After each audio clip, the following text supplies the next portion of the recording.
मेरी गुर्बत ने मेरे फन का मजाक उड़ा रखा है,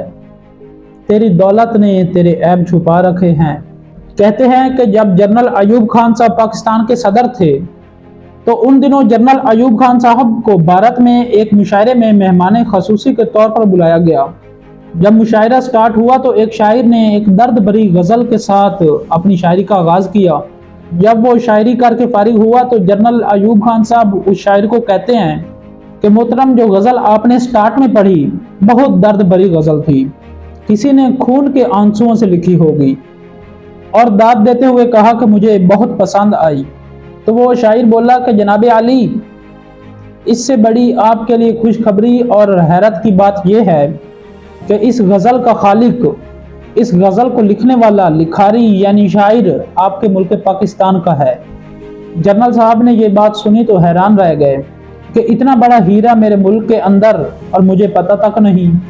जब जनरल अयूब ने उस शायर से उस गज़ल के लिखारी यानी उस गज़ल को लिखने वाले शायर का नाम पूछा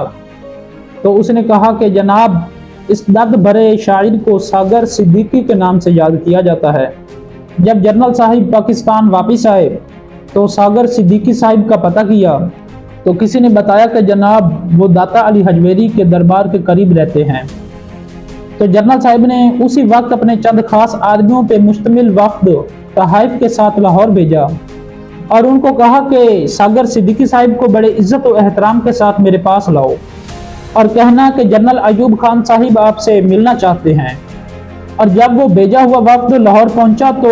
उन्होंने अपना तारुफ ना करवाते हुए दाता अली हजवेरी के सामने खड़े चंद लोगों से उस शायर का पता पूछा, उस सागर सिद्दीकी की रिहाइशगाह का पूछा। तो उन खड़े चंद लोगों ने तंजिया लहजे के साथ हंसते हुए कहा कि कैसी रिहाइश, कौन सा शायर, अरे आप उस चरसी और बंगी इंसान से क्या तवक्को रखते हैं। और फिर उन लोगों ने इशारा करते हुए कहा कि वो देखो सामने पड़ा है चरसियों और बंगियों के जुर्मुट में। जब वो जनरल अयूब खान का भेजा हुआ वफ्द सागर सिद्दीकी के पास गया और उनको जनरल साहब का पैगाम दिया तो सागर सिद्दीकी साहब कहने लगे, जाओ उनसे कह दो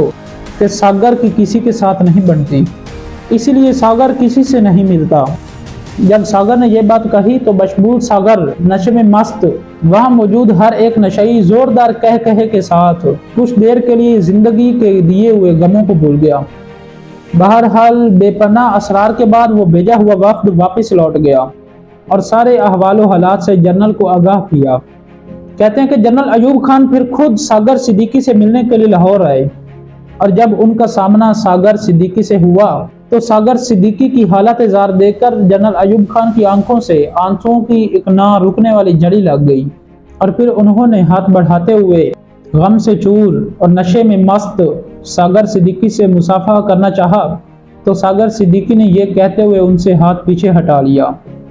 कि जिस अहद में लुट जाए गरीबों की कमाई, उस अहद के सुल्तान से कोई भूल हुई है।